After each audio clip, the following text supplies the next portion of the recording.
Duncan would not stop grumbling. He grumbled that he wasn't polished enough, he grumbled that he was overworked, and most of all, he grumbled about the passengers. Said Skarloey. Replied Skarloey.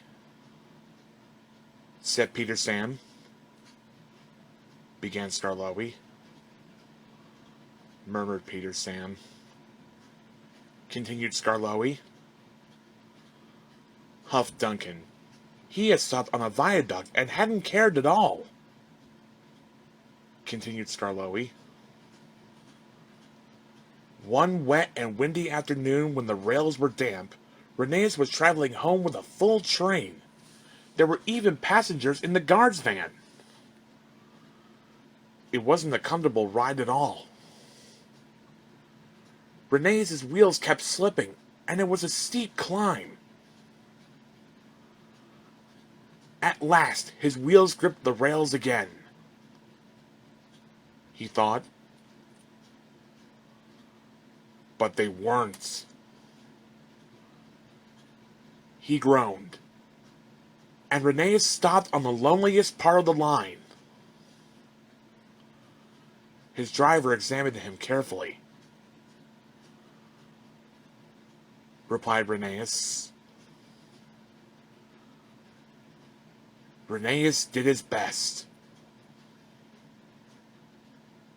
He thought to himself. Everything blurred. He was really too tired to make another turn of his wheels, but he did.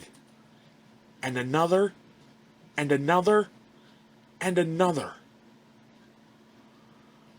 Finally, tired but triumphant, Rheneas reached the station.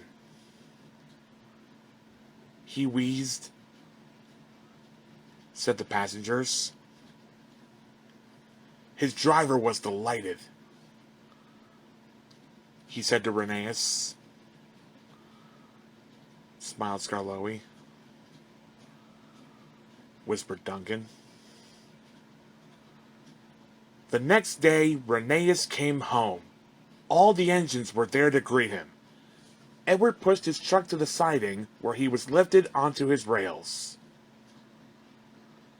This was the signal for a chorus of whistles from engines large and small. Everyone was happy, and Rheneas was the happiest of all. He whispered to Skarloey.